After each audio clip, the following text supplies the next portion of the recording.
Today, my dialogue is related to mental toughness.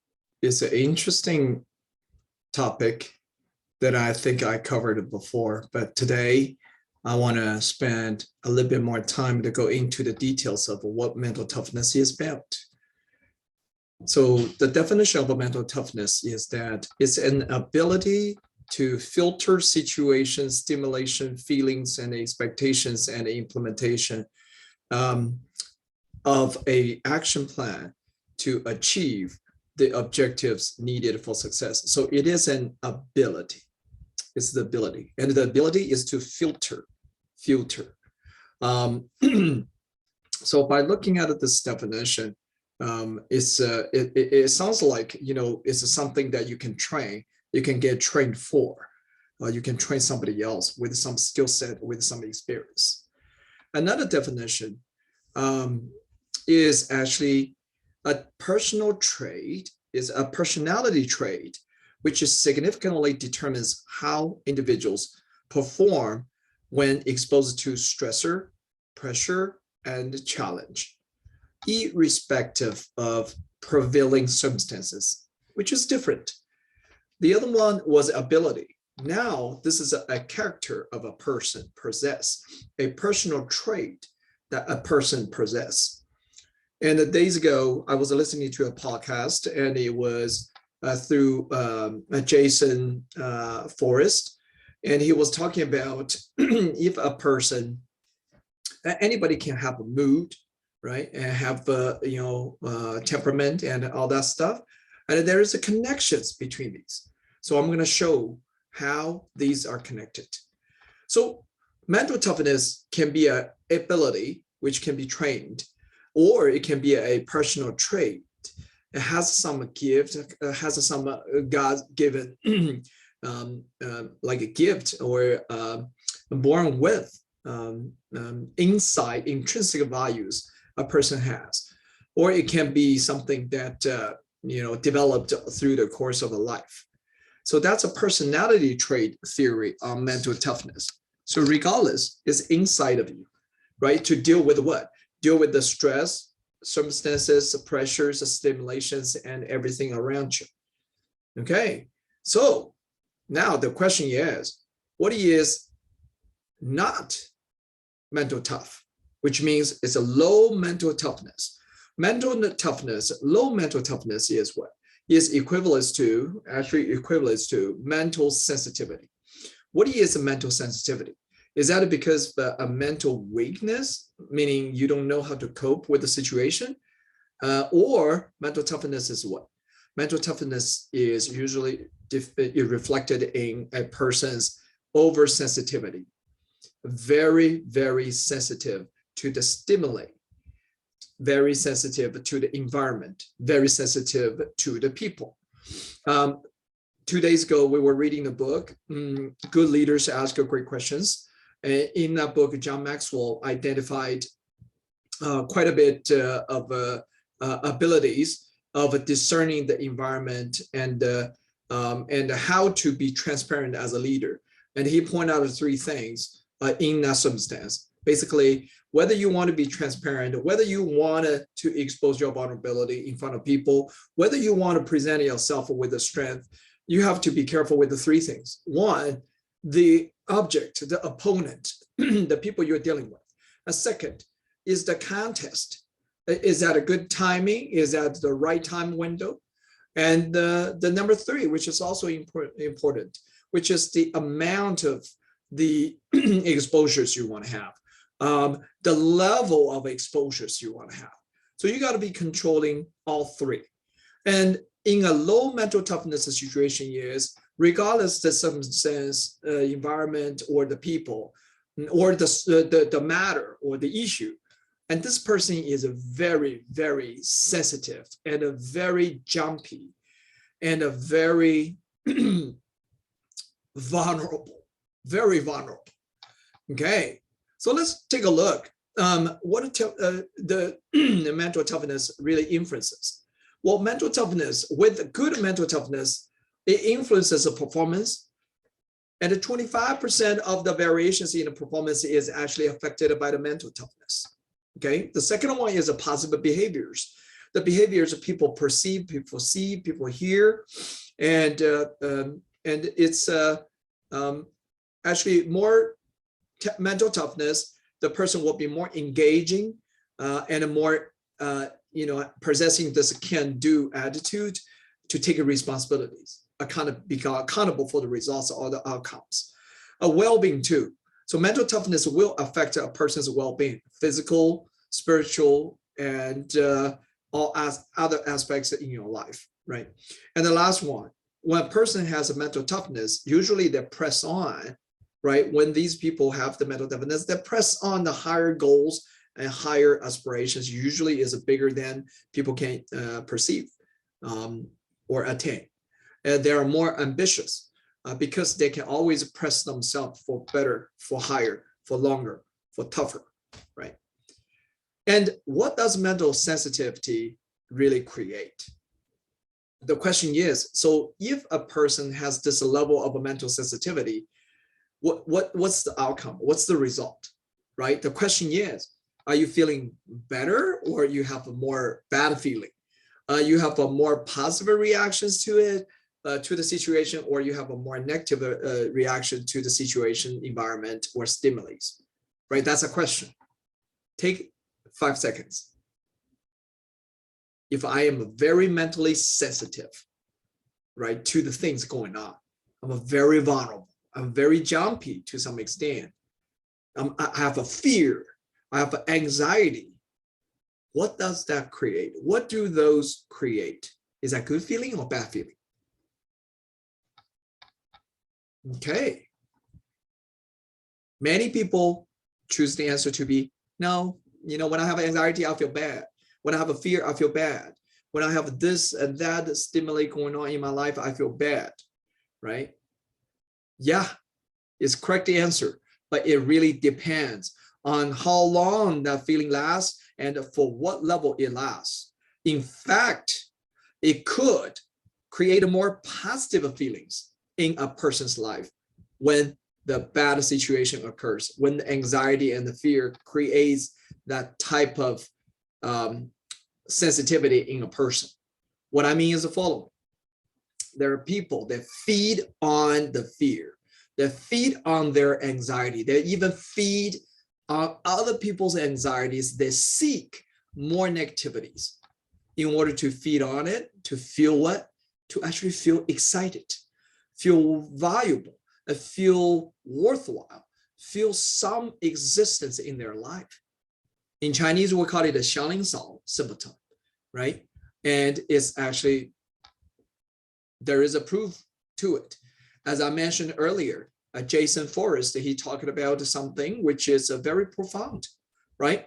So he's specifically talking about when a person has a bad feeling or bad reaction to the environment or situation, usually that creates what? It's a mood. It could be shame, guilt, resentment, and criticism. And that could be a moment of fear or anxiousness, right? But that's a mood. However, if we let the mood stay in ourselves for a little bit longer time, let's say 3 months or 6 months, what's going to happen? Well, it's going to actually create a temperament in a person. Wow, it's becoming a temperament, right? So that's for an extended period of time. What if you still don't give that away or let it go? Well, then it becomes a personality traits. That becomes who you are. Wow, that's scary, isn't it? You can have a moment of shame and guilt, anxiety and fear, but if you let that stay in yourself and marry you yourself with that feeling, with that mood, with that kind of a fear and the guilt, guess what? That's what you become. And in fact, it creates a more excitement, and it's like the drug, the morphine. It's like the addiction. So people feed on anxieties and the fears because they're addicted to it. That's surprising, isn't it? All right, why is that so? We're not going to go too much into the psychological, reasons or, bioengineering researches, but let's just look at the nature of us. We have the human side, which is the society side, and we have this, animal side inside of us, right? The animal side looks like this. When a zebra is being chased by a lion, there are three things the zebra is paying attention to. One, the fear of losing part of the body or feeling the pain in the body. That fear exists. So the body has a fear. And then the environment. He's looking for a leeway, looking out for the way out. So he's constantly observing and looking and searching and then judging. So does that work? Yeah, it works, but it doesn't, because he's in the mood of anxieties. So that adds more anxieties to it. And now the last one, if not the least, is what get the zebra the most danger ahead of itself. What is that? Is the fear of losing the time, the rushiness, the kind of and I cannot wait. I have to get out of here. There's a sense of, if I don't, I'm going to die. The loser's feeling and the loser's mentality. And it is where really get the zebra killed.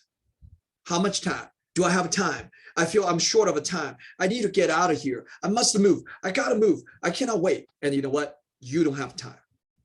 So the body, environment, and how much time that you possess are pretty much like the animal side of us, react to the stimulus in the environment, such as fear, such as anxiety, such as a COVID-19 bacteria or virus whatsoever. Now, how do we build out this insensitivity to all these fears and anxieties? Is there a way we can build that up? Yes, there is a book. The book actually talks about 177 mental toughness. And I really like this book, but I never got a chance to finish this book. And as a matter of fact, the book looks like this. And it's by Steve Siebel. It's a pretty thick book, and it has 177 stories and a line of wisdoms, everything. But, it depends on the person's readiness. A book really is not about the learning knowledges. Very rarely, after you graduate from college, you don't read a book to learn knowledge. You actually read a book to connect the dots between the knowledges and the experience and the practicalities. And you read a book in order to test your level of thinking, right? That's how you read a book. So read that book is a test of your readiness for handling the mental toughness situations, or measure your level of mental sensitivities. So this book actually has a model. And when we look at the zebra, right? Look at the situation of the zebra. The zebra was playing to what? To win? No. The zebra was playing not to lose. Not to lose what? The body. Not to lose the leeway. Not be cut out by the lion. And not to lose more time. So everything that the zebra was trying to fight for is to protect the time, limited the time he has. So in order to do that, his whole focus is to protect, not to lose. And guess what? It will end up in losing all three. Most of the people, we join business, we start a business, we even go buy a rental house, or we join classes or somewhere, or go to college, right? I know a guy, he went to one of the best universities, and then he has no clue. He has no goal in his life. He went because everybody went, and he actually, came over to the United States to study abroad. Why? Because everybody was doing so. And then he went for the PhD program. Why? Because he got no reasons for doing something else. So hence, he just go with the flow. Yeah, he wasn't playing what? He was playing, well, not playing to not lose. He was playing just to cruise along, because he wants to be part of the popularities and be part of the crowd, right? Being pushed around, being pushed forward. Is that good? Well, I think he's very fortunate, right? He got his PhD. He got it from one of the best schools, and he is working somewhere in one of the largest companies with a good income, everything. Is that a lose? No, it's not a lose. But at the end, the meaning of his life is still questionable, right? He doesn't go to church with me, and he doesn't pray to God, and he just have no meanings, right? He just finished all these stuff up because everybody else is doing it. That's called a plane to cruise. And yes, we all do that from a period of time.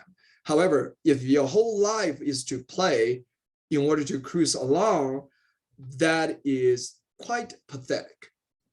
You don't want to cruise along with a lady and get married. Well, you get married with that lady because you love that lady and you wanted to merge the life together under the oath of God, right? And you don't have babies because everybody else was giving birth to sons and daughters. You don't play to cruise a parenthood. That will get you into a bad situation, get your kids into bad situations. You don't find a job because everybody was looking for a job, and eventually you get to that job so that you don't give your best to that job, right? So play to cruise is not going to play well. In the end, is a lose-lose situation. How about a play to improve?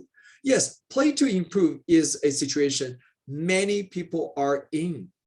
We play, we try, and we just want to better our life and be a better version of myself, or and I just want to become a better person, right? This dissatisfaction and its insufficientness inside of the mind pushes us to improve and get better. Is that good?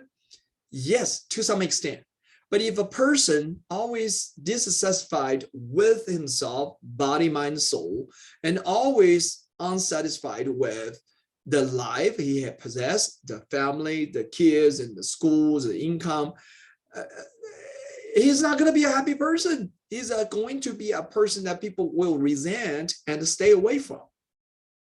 You can play to improve yourself because you see your objective you want to accomplish. So when you want to get it from here to here, that's called improvement. But not because you look at yourself, you look at yourself like a big hole, and you try to pull yourself from the hole up.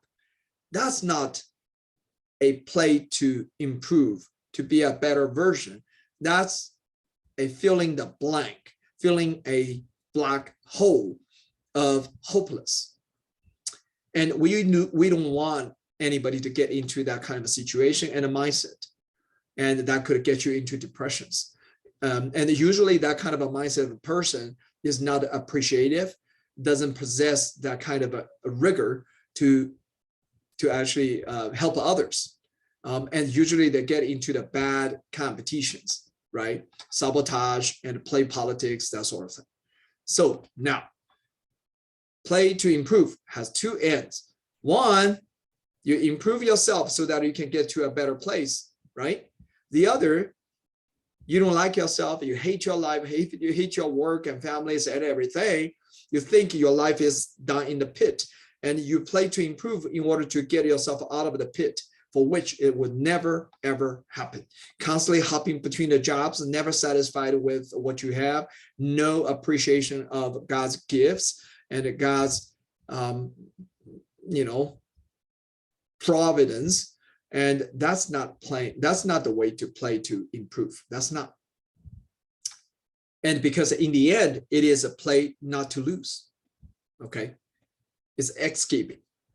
Now, the next level, playing to compete. This is getting interesting. Many athletes, sports athletes or business athletes, they get to this level, the level 4. They play in order to win, in order to not win together, in order to beat somebody else, right? They wanted to prove. The whole point is about a proof. They want to prove they're capable. They want to prove that they can be the best. They are the best, right? They want to prove something. Is that good? Yeah, it is pretty good.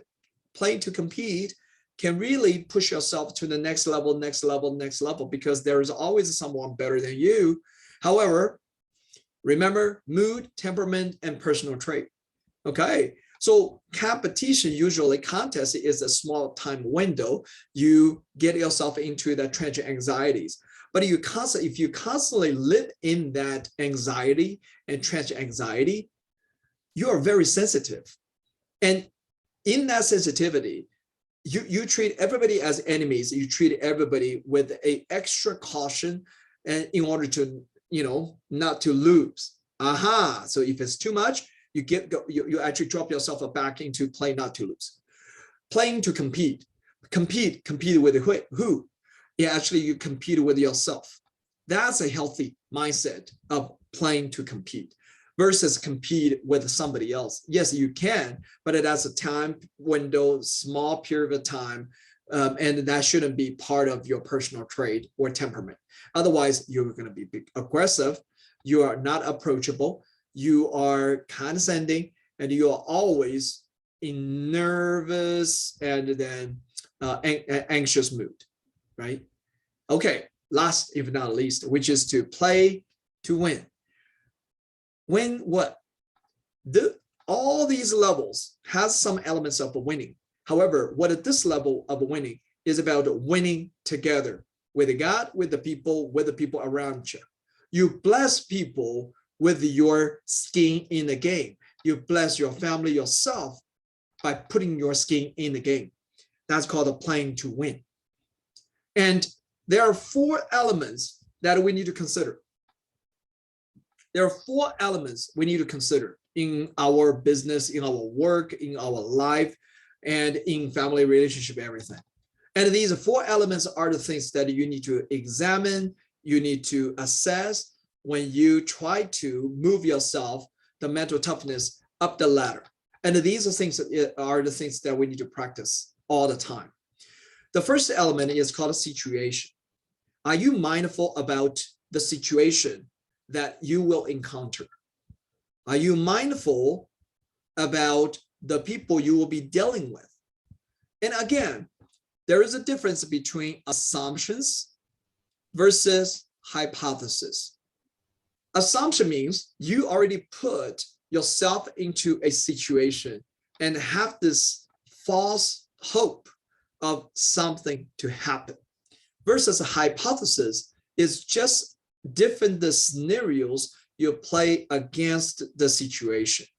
So you can get well prepared in order to deal with the situation, with the conditions, with whatever that occurs.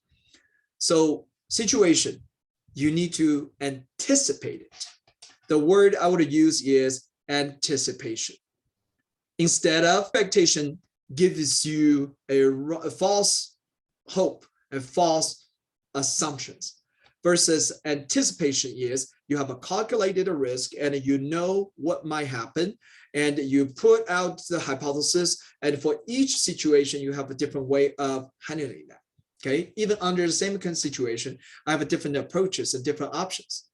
Okay, now second one, when you understand, appreciate the situation, you do the full thorough assessment, you appreciate what's going on. The next thing is you got to look out for the situation and the stimulations.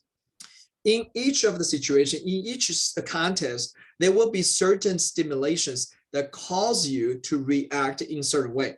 Like the zebra being chased down by the lion, his stimulation is the lion, the chasing lion behind him, right? That's a stimulation, but no, that's not the root of the stimulation. What is the root of the stimulation? Well, being killed, lose life, that's the stimulation. Okay, the fast speed chasing and the opening big bloody mouth, and all these are stimulations. Or that could be a past experience or witnessing of some other zebras got killed by a lion. That's a stimulation. That fear is the stimulation. It could be excitement being the stimulation. It could be anxiety. It could be other feelings or experience that really stimulates you in that circumstance to react in certain way. Stimulations can cause you to react, or if you plan it ahead of time, have the right anticipations, under all these hypotheses, you actually respond. We should respond instead of react. React, small time window, play not to lose. And respond, you actually plan ahead of a time, understand your hypothesis and also the different anticipations of how to react, how to handle yourself and handle the situation. And then that's called the respondence, right? Response. So now you have the stimulation. Next thing is, in each of the stimulation, to each of the stimulation, you will have this mood, feeling, emotion caused by the stimulation. And you need to be aware of it. Again, be mindful and have the awareness. And that awareness usually can be very intangible, but to many people, that when you feel anger, you feel a chest pain. When you feel anxious, you couldn't breathe, your throat is being held, right? Being held. And also there are different emotions, actually different feelings that each side of your body and every part of your body would react to, right? Would respond, should be respond, but usually is react to. Why? Because we train our body in that way. We have been conditioned in that way through a long time of growth, right? So recognize where your feeling is instead of feel it intangibly. Actually try to read your body of that specific feeling. You need to train yourself actively, proactively to recognize that feeling. Okay. So once you recognize the feeling, remember that if the feeling stays for a short amount of time, that's mood. If you let it continue to be on it, even after the event, even after the stimulation or situation, that becomes a temperament. And if you let that negative feeling dwell in you and marry to your body, mind, and soul, then that becomes your personal trait. So the last, if not the least, is the expectation. In a situation, I understand what might happen. Those are my hypotheses. Not everything would happen, right? That's a step number one. But for every situation, I understand what my hypotheses are and different possibilities. Then in each of the possibilities, I recognize those stimulations. Each stimulation, right? It calls me good, calls me bad, calls me be happy, calls me be nervous. And the next thing is, if it is a happiness, where in my body and soul I feel happiness, right? That could be just like, oh, so light. Is a body kind of a relaxed down? That's a feeling. Or it could be an intensity in your chest. Well, that could be pain. That could be anger, right? Each person is different. So now that's number three, the feeling. Now, when you have that feeling inside your body, you should expect yourself to have a good habit of controlling, coping, and then handling that situation, handling that reaction or the response. And that gets into expectation. So now these 4 steps are step by step going into how to build the mental toughness. And if we are able to if we're able to recognize every negative feelings and then mental sensitivities that we possess as a human, and we're able to recognize the situation, identify the stimulation, and then recognize the feelings with that kind of awareness in the physical body, and then you can put out the strategies to overcome each of these with the right expectations. And I'll give you an example. For instance, this morning we had a meeting, and the meeting wasn't really according to my plan. And our attendance from 200 dropped to 100, and then people are still leaving. And however, my ask for my team to put out the demonstrations before everybody is gone was actually not in the announcement. So therefore, I don't know what's going on, and we keep losing people. So that's the situation. I don't know what's going on. Nobody told me, and we're losing people, and maybe our event is a failure. So that's the situation. I have the expectations. I have assumptions that things are not going well. Is that healthy? No, it's not healthy. So my switch should be hypothesis. Okay, so my hypothesis is they forget about it, right? They forgot about the item, or they scheduled it into a later time, or they will do it probably at the end of it in a wrong time. So that's hypothesis. How do I handle that? So now stimulations. Well, the stimulation for me to have that kind of a worry and concern is because the events is the source of our leads for the business. And if we don't deliver this correctly after 1 month, 2 months of a preparation, then we're not going to have the revenue goal achieved. As stimulation is not healthy, is play not to lose, okay? Not to lose the revenue, not to lose to the competitions, that sort of thing. So that's a stimulation. So by recognizing that stimulation, I upgrade myself to start thinking about, no, I don't want to think about the losing. I want to think about how I can give back more to more audience, keep the audience so we can give them more, feed them more, so they appreciate us more, right? So they can bring more clients to us. See, half full or half empty. Then my feeling, I feel the chest, kind of a very intense chest congestion. Well, I know that's angry. That's my anger. And that's also anxiety. And that is also something that I don't appreciate, because that's negative feeling. So I recognize the body reaction. So guess what? That's awareness. And what should I do? My expectation is, oh my goodness, I could explode, right? I could say something inappropriate. I could just scold them. I can actually accuse them. So no, don't do that. And I recognize that. I let that go. And my mental toughness told me, John, it is okay. Let them handle it. And guess what? You are in charge. Why don't you jump in and make that happen? So I did. Things didn't go very bad at all, right? And that's a mental toughness trainings that I've gone through for the 2.5 years in order to achieve something like that. And we all, have something like that. And, when we were reading the book, the 7 Habits of Mental Toughness, 7 Habits of Highly Effective People. Actually, there was one suggestion that we should have a bottle and put the pennies with the Lincoln's face in there, right? Coin into a bottle when we have a situation like a mental breakdown or emotional breakdown. And I have totally 6 since last year, since a second part of last year. That means I still have mental breakdowns and emotional breakdowns, right?